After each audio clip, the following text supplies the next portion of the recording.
Agora nós vamos viver um momento diferente. Momento com psicólogo. Doutor Laerte Leite, doutor José Fernandes, que vieram de Maceió. Peço uma salva de palmas para todos os dois, por favor.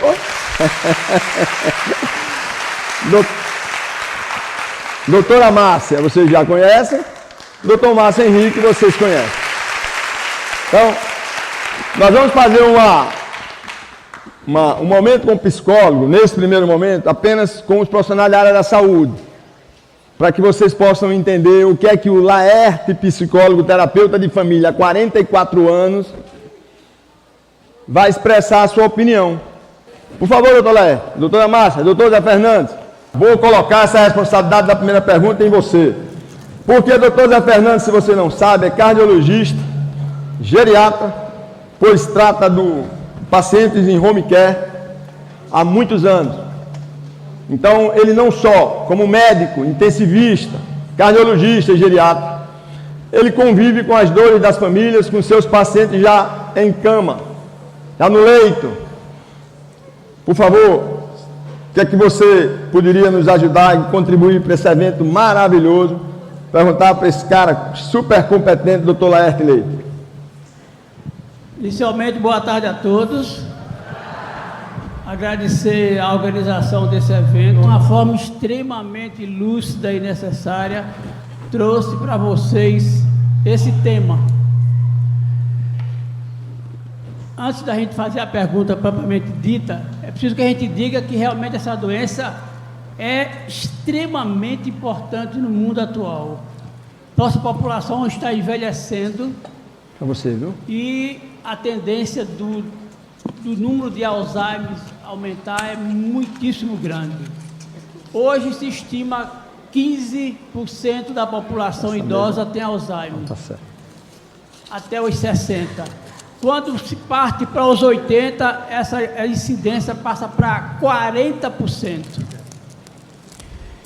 E eu tenho a experiência de conviver com esse tipo de pacientes de perto já há 22 anos.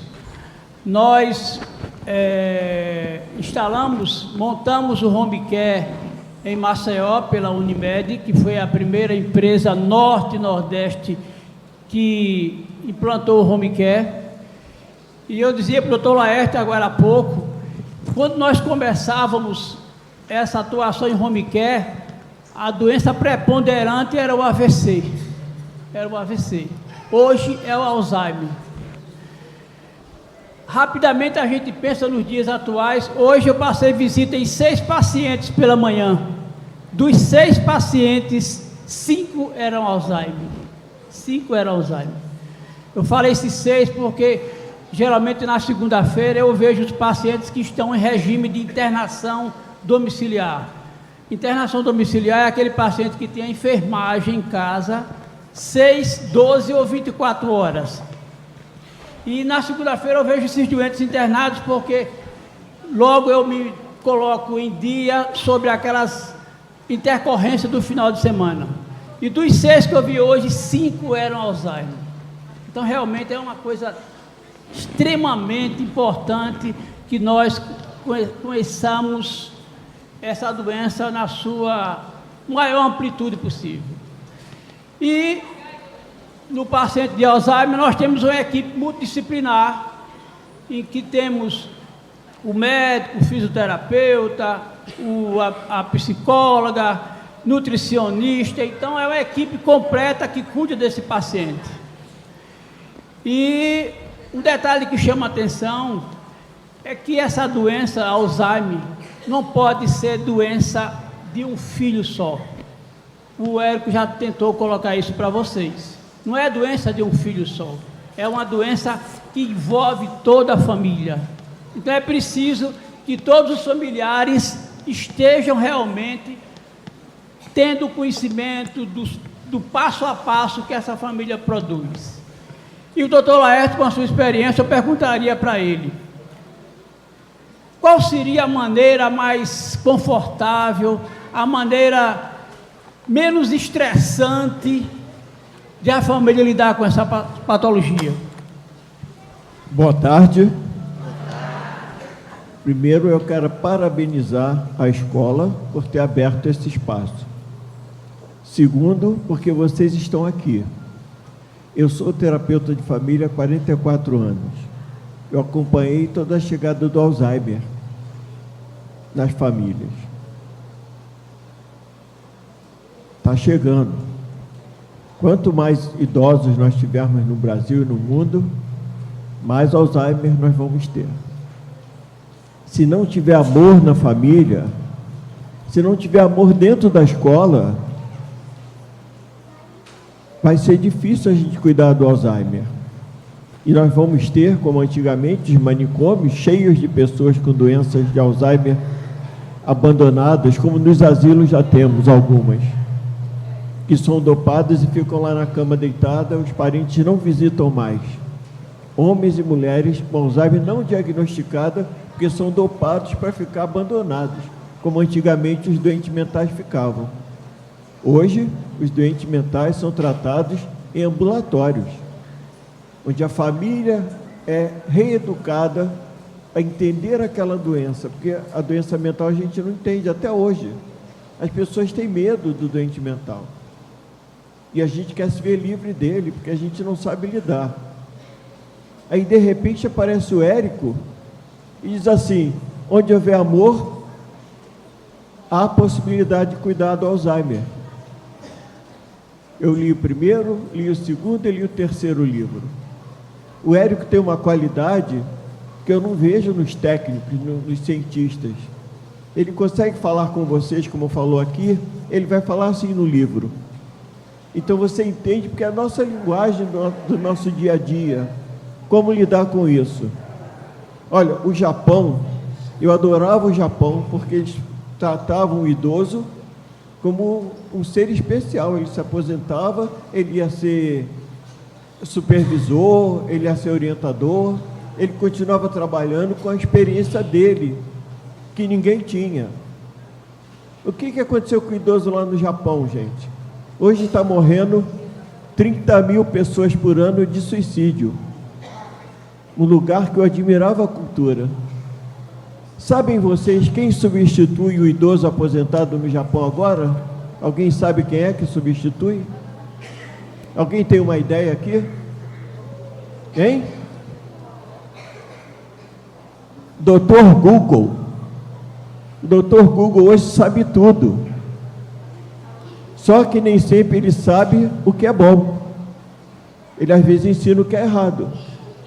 Dr. Google hoje ensina a matar, ensina a morrer, ensina a emagrecer, ensina a tomar remédio errado.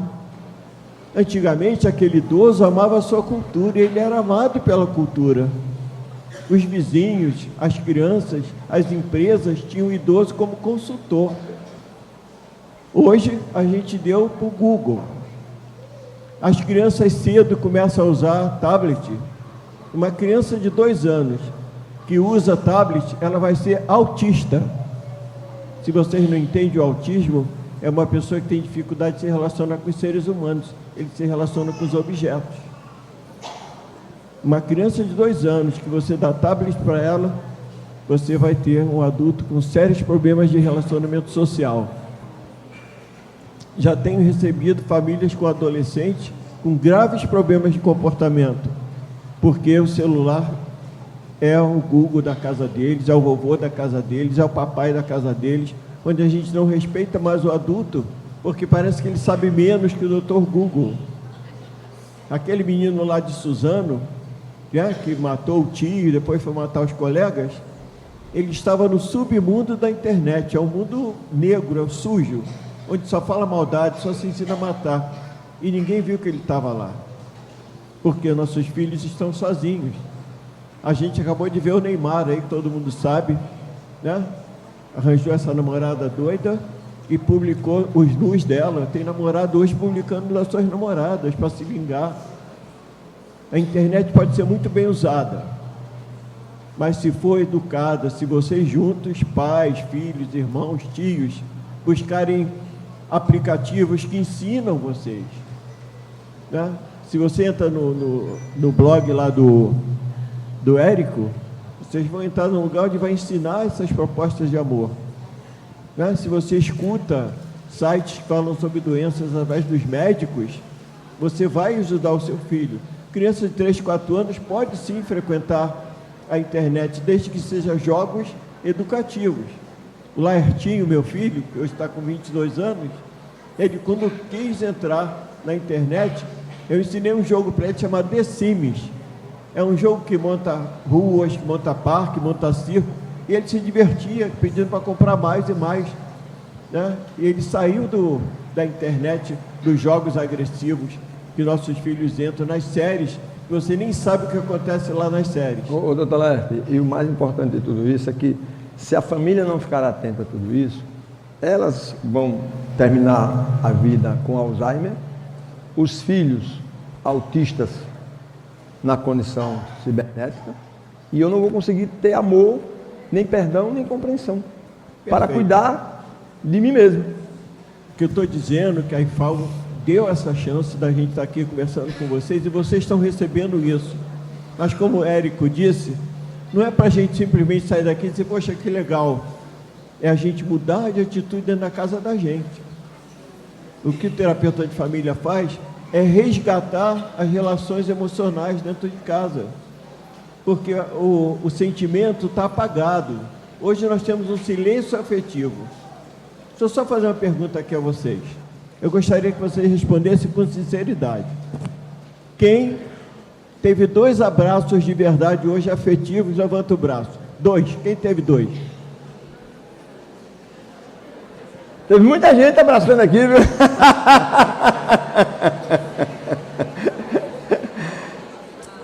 Olha, gente, o Érico falou muita gente. Ó, o Érico falou muita gente, porque umas 12 pessoas levantaram. É muita gente. Imagina todos os outros que não levantaram. Acordar de manhã com um abraço, não é aquele abraço de dar tapa nas costas, aquele abraço michuruca. Um abraço de verdade, carinhoso, que diga através do abraço eu te amo. Uma criança, eu há pouco, lá no meu consultório tem pediatras que trabalham lá, né? E semana passada tinha uma senhora amamentando e com o celular assim. Aí eu ia chegando perto dela para conversar, ela fez uma cara tão feia que eu saí de perto. Eu acho que ela achava que eu ia olhar para o peito dela, né? Só podia ser isso.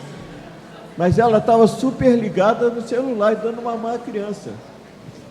E quando você amamenta, você não está dando só o leite, não. Nós sabemos que o leite é importante, o médico sabe a importância do leite materno. Mas não é só o leite, não, gente. A criança retorna ao útero, porque ela escuta o batimento do coração da mãe. Ela sente a respiração da mãe, o tato, o cheiro da mãe. Isso alimenta essa relação para que ele seja um adulto no futuro afetivo. Hoje, porque a mãe tem que sair para trabalhar, eu tenho várias colegas, né, que tiveram filho e voltaram a trabalhar com 3 meses após o parto. Quer dizer, tiveram que deixar leite em casa, tirava o leite, né, na bombinha para deixar para amamantar o bebê enquanto ela trabalhava.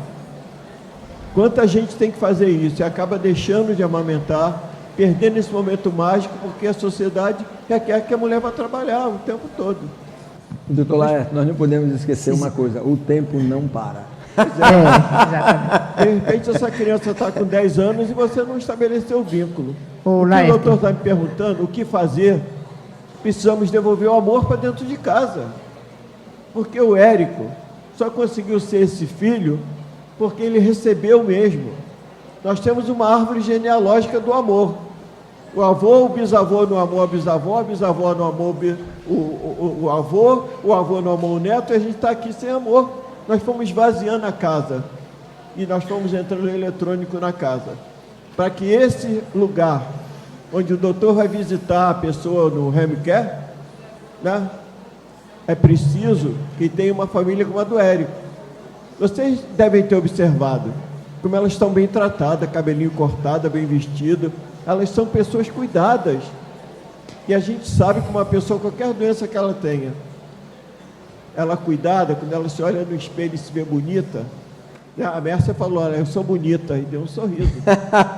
Lembra disso? e doutor Laerte, Márcia, por favor, faça a pergunta, doutor Laerte. Falando do cabelo bem cortado das duas, digo de passagem, a doutora é cabeleireira. É quem corta os cabelos das duas. Cabeleireira, gente. É a oportunidade que eu tenho de estar muito mais próxima delas, das duas, né? Mas esse momento aqui era tão importante, esse momento que a gente está aqui, é para descontrair um pouco e vocês fiquem mais à vontade depois do coffee break para fazer perguntas, porque eu tenho certeza que a maioria das pessoas aqui, se não tem um pai ou a mãe na meia-idade, dos seus 70 ou mais, tem os avós. Então, todo mundo vai ter esse problema, né? A Alzheimer é uma doença comum a todos, aos dois sexos, não tem esses sexos. Então, eu perguntaria ao doutor Laerte, como psiquiatra da família, como é que ele vê o idoso na sua solidão? O abandono dele, muitas vezes por nós mesmos. Então, ele vai dizer um pouquinho, alguma coisa, e era importante que vocês se concentrassem e aproveitem, tire da gente o que a gente pode ofertar a vocês. A gente tem um pouquinho a mais de sabedoria, mas não tudo, e a gente tem muita coisa para dizer se vocês perguntarem. Nós estamos sem tempo. Ninguém tem mais tempo para nada. A gente acaba o dia devendo coisas que a gente não fez. Amar, como o Érico coloca, requer tempo. Esse tempo para o idoso, sair com a mãe, de passear, né? Eu tenho uma cliente que ela tem a mãe nessa situação, e ela todo dia, antes de ir para o trabalho, ela dá um passeio lá em Maceió com a mãe. Aí fala das coisas, olha como é que está aqui, como é que está ali. Ela disse, Laerte, que a minha mãe melhorou, não está no gibi. Ela parou de evoluir, está estabilizando agora, tem mais momentos de lucidez. Só porque todo dia de manhã, 15 minutinhos, ela sai para passear. O idoso precisa que a gente tenha tempo para ele. É fácil a gente botar um monte de cuidador, né? E disse o doutor liberado, aqui, né? Às vezes, a gente chega num lugar onde só tem o cuidador. Deixa ele ligar. Ficou esperando o cuidador chegar para ir embora, porque não tem tempo. Então, amar requer tempo, e o cuidador precisa de pelo menos um tempinho nosso para rir, para brincar, para conversar, até o netinho que brinca. Ah, certo, aproximar a boca do telefone. Se uma criança sorrir para um idoso, nos Estados Unidos já tem creche de idoso e criança junto, porque um estimula o outro. Como ele que mostrou o tempo todo, a criança precisa de estímulo. O idoso da mesma forma. Quanto mais estímulo ele tiver, de um sorriso de uma criança, um abraço nosso, uma cabeleireira que vai na casa cortar o cabelo, gente, isso é maravilhoso. A gente viu como elas são bem cuidadas. Ela se olha no espelho, ela se vê bonita, ela não se vê deprimida e feia. Ok? Ok, doutor Márcio Henrique. É uma satisfação, uma alegria estar participando desse momento. Mas como é pergunta, eu gostaria de direcionar, doutor Laerte, uma pergunta agora. O Érico colocou aqui uma coisa importante, e o doutor José também. E eu gostaria que o senhor colocasse de maneira muito mais evidente para a gente, para as famílias.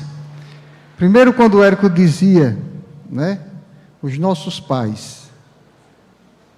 E muitos de nós, como o doutor José aqui já colocou, 60 anos já é a idade onde o Alzheimer começa a aparecer. E muitos de nós que aqui estamos, já estamos próximos de 60 anos. Então, nós temos que estar atentos primeiro para isso, que esse diagnóstico dessa doença pode estar muito... tem que estar cada vez mais claro na nossa cabeça, porque essa realidade está muito mais próxima do que a gente pensa. E uma coisa que eu percebi, quando o Érico colocou aí, é como envolver a família como um todo. Como você consegue, com a experiência que o senhor tem, que percebeu todas essas fases de evolução, não da doença do Alzheimer, mas do aparecimento da doença. Com a sua experiência, como trazer a família como um todo para este ambiente e não permitir que esta carga, entre aspas, né, ela fique apenas naquele que tem a responsabilidade de achar que ama mais, que tem que se dedicar mais. Como fazer isso? Com a sua experiência, de que maneira que a gente pode trabalhar isso? Bom, primeiro é a prevenção. Se você trata o seu filho, ocupando ele o tempo todo para ele não te amolar, bota ele para fazer inglês, bota ele para fazer alemão, ele chega em casa só para dormir, e você não tem tempo para ele não vai ter para você. Então isso é prevenção. Você tem hoje 20, 30, 15, cuide dos seus irmãos, crie vínculos familiares afetivos, e o Eric colocou perdoar, gente. Perdoar me liberta de estar com o outro de uma maneira leve, gostosa, quando eu perdoo. Perdão é mágico, ele faz milagres. Outra vez eu me afastando. O perdão faz milagre, pode ter certeza disso. Se você está zangado com alguém, seja quem for, liberte-se disso, perdoe, porque é você que ganha. O câncer, que também está agraçando na humanidade, é a doença da falta de perdão, a pessoa que guarda mágoa, ressentimento. Se meu pai me bateu, me prendeu, não deixou eu namorar, não deixou eu jogar bola aquilo que eu queria, e eu guardo essa mágoa do meu pai, como é que eu vou cuidar do meu pai depois? Eu quero internar ele e ver ele longe de mim. Então, a forma de mudar é se você contar com a ajuda. Eu tive um caso bem interessante, é rápido. Uma senhora estava começando com Alzheimer. A família não tinha detectado. Rica, um filho em São Paulo, um nos Estados Unidos e outro no Canadá. 3 homens casados com suas famílias. E ela morando num casarão em Maceió. A vizinha trouxe ela para mim. Ela disse, doutor, eu tenho falta de memória. Outro dia eu deixei o fogão ligado. E se o vizinho não sentisse, a panela já estava vermelha, pegando fogo. Eu não sei, meus filhos estão cada um cuidando da sua vida. Eu disse, só tem uma chance, eu falar com seus 3 filhos. Sabe como, doutor? Me dá o telefone deles, do que está no Canadá, do que está nos Estados Unidos, do que está em São Paulo. Eu vou ligar para eles. E eu liguei, gastei uma nota, né? Mas como ela era rica, estava pagando caro também, valia a pena. E aí eles vieram. Os 3 homens vieram e sentaram comigo e ela. Eu disse, sua mãe está começando com uma doença, ainda não sei qual é o diagnóstico, mas é uma doença que ela vai envelhecer rapidamente. Ela já tem problemas de memória, ela quase incendiou a casa, esqueceu o fogo ligado, e vocês precisam tomar uma atitude. Aí disseram, mas o que a gente vai fazer? Ela não quer ir com a gente. Ela disse que não quer atrapalhar a nossa vida. A gente já botou várias empregadas, ela não quer empregada nenhuma. Ela manda tudo embora. Então, vocês querem a mãe de vocês hoje? Vamos combinar o seguinte, cada um ficar 4 meses com ela. Ela vai para um lugar diferente, Canadá, Estados Unidos, São Paulo, e vocês é só 4 meses ficar com a sua mãe, cada um. Eles disseram, nós vamos conversar com nossas esposas. E aconteceu isso, né? Ela passou a ficar 4 meses na casa de cada filho. Diminuiu o ritmo da doença, né? E ela foi se recuperando, vendo coisa diferente, curtindo os netos. Hoje os avós não podem curtir os netos, olha só. Porque os filhos moram longe, às vezes não tem tempo. Se você resgata neto, primos, amigos, pessoas que você ama também, que vai trazer para sua casa, como a Érica fez, uma amiga dela da infância, isso requer tempo. E é isso que o Érico coloca no livro dele. Amar é ter tempo para amar. A gente não tem tempo para amar o marido, o filho. Verdade. A gente joga o filho no quarto com o celular lá. Doutor Laerte, eu vou deixar mais 5 minutos para uma pergunta para o doutor Zé Fernando, mas antes eu quero fazer um pequeno comentário de você está falando nos Estados Unidos, eu tenho um amigo que a mãe dele morava nos Estados Unidos, ela tinha Alzheimer, e elas saíram para esses supermercado aí, nos Estados Unidos, aí saíram a mãe mais 4, só voltaram com 3. Deixaram uma lá, parece mentira, saíram as 5, o carro cabe 5, entraram no supermercado, tal, compraram tudo lá, na hora de ir embora, só trouxeram 3, deixou um. Então a doença de Alzheimer, doutor Laerte, reforçando, se você não ama, se você não perdoa, se você não compreende, se você não exerce o limite do bem, exercer o limite do bem, A primeira responsabilidade de um sacerdote é cônjuge da sua casa, o tempo próprio das coisas, exercer o limite do bem, amar a Deus de todo o seu coração no vertical, porque Deus no horizontal é material. Então, eu vou gostaria de uma segunda pergunta sua, para a gente encerrar esse momento. Doutor Zé Fernandes, amar, perdoar, compreender, para mim sempre, para você sempre, e para as famílias, para os filhos, que tem pais aí que vivia batendo em seus filhos, não deixando eles brincarem, e hoje estão com Alzheimer. Que pergunta você faria, doutor Laerte, para famílias, o que é que elas precisariam para desenvolver essa habilidade de convivência, porque você, como mesmo falou, em 6 pacientes hoje, 5 com a doença de Alzheimer. Já se foi falado muito, né, no perdão, no amar, no compreender, né? Eu acho que é a tríade necessária para se começar a trabalhar melhor com Alzheimer. E como eu falava anteriormente, é necessário que a família esteja integrada, a família assume os esforços.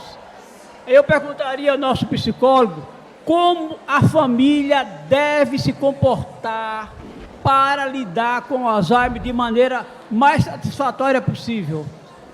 Como a família deve se comportar?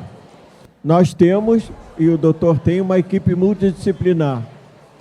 Essa equipe precisa conviver bem também. E é preciso que essa equipe chame a família, faça reuniões periódicas com essa família, mostrando como o livro do Eric, como a sua experiência e dos seus colegas, tem de como tratar melhor aquela pessoa, para que ela sofra menos essa caída, essa queda permanente e constante na vida dela. Então, é preciso que a pessoa saiba como cuidar, porque ela tem medo de quem tem Alzheimer. Ela tem medo. Então ela foge, porque ela não sabe como lidar, como era antigamente com o louco. Poucas pessoas conhecem Alzheimer. Quem já estudou Alzheimer com frequência aqui? Quem de vocês já estudou Alzheimer? Ele pode estar na sua casa, tem 1, 2. Tem que estudar. E esse, quando o colégio abre para trazer esse debate com vocês, vai estudar, vai ler o livro, vai se interessar, porque você pode ter alguém na sua casa com 60 anos que já começou o processo. E é juntos, filhos, parentes, amigos, que vão poder ajudar essa pessoa a entrar no Alzheimer, na fase 1, 2 e 3, com menos sofrimento e com mais sorriso e mais amor. Minha gente, é o seguinte, esse primeiro momento aqui, o terceiro momento já desse evento, nós vamos dar uma breve parada, mas eu, aproveitando o que o doutor Zé Fernandes me fez uma pergunta agora, eu vou já de antemão responder rapidinho. Quando minha mãe morava em minha casa ainda, na fase inicial do Alzheimer, ela tinha um jardim com a metade dessa altura aqui, mais ou menos a metade. E minha mãe, cheguei lá, ela estava com uma faca na mão, aqui, querendo cortar uma planta lá embaixo. Eu digo, mãe, o que você está fazendo aí? Meu filho, eu estou cortando a planta. Mas mãe, por que a senhora não desce? Não precisa descer, mãe. Tem que descer. Não, meu filho, precisa não. Então você percebe que esses primeiros sintomas já é fundamental para que você leve ao geriatra ou ao neurologista. Por quê? Uma mãe, como toda mãe inteligente, não pode perder essa referência. Eu não posso cortar uma planta a 60 centímetros de altura com uma faca na mão, se eu tenho uma escada para descer aí no jardim. Então, se eu vou na casa dos meus pais, olhar para os meus pais, eu consigo diagnosticar. Agora, se eu vou na casa dos meus pais para receber o dengo dos meus pais, aí eu não vou diagnosticar nada. Por quê? Porque o meu pai vai perguntar pela Maria, minha filha, a Maria não veio hoje. Meu pai, a Maria está trabalhando. Daqui a 5 minutos, minha filha, cadê a Maria que não chegou ainda? Aí você, não pai, a Maria está trabalhando. Então, você não está atento ao quanto você precisa amar, e sim ao quanto você deseja ser amado. Então, se eu desejo ser amado, eu vou na casa do Zé Fernandes, meu amigo, Eu não estou preocupado se ele está triste, se ele está infeliz, eu estou querendo saber que ele vai cuidar de mim. Então eu acho que a gente precisa cuidar com esses pequenos detalhes. É a geladeira que fica aberta. Sua mãe foi buscar algo na geladeira, abriu a geladeira e trouxe para você. Aí você percebeu que ela deixou a geladeira aberta. Foi que houve? Ô mãe, a geladeira ficou aberta. Ô minha filha, deixei aberta. Aí você vai lá e fecha. Daqui a pouco a sua mãe vai buscar alguma coisa, daqui a pouco ela para. Foi que houve, mãe? Ô minha filha, eu vinha buscar aqui alguma coisa e esqueci. Então, todos esses pequenos lapsos de memória já pode ser o começo da doença. Agora, é importante deixar claro para todo mundo. Qualquer ser humano, inclusive eu, posso esquecer alguma coisa. Hoje nós saímos daqui próximo do almoço, deixamos os microfones no carro. Eu saí tão emocionado para ver essa plateia que esqueci os microfones no carro. Estava eu na carreira para buscar os microfones. Então, assim, é muito importante que esses primeiros sintomas só poderão ser reconhecidos se tratarmos os nossos pais com amor. Se a gente for até a casa dele para amá-los e não para receber o amor dele apenas. Se conseguirmos fazer isso, teremos pais mais felizes, doença diagnosticada precocemente e a nossa vida mais feliz, melhor. Porque vocês viram o que é que a doença faz em 5 anos. Ela declinou severamente.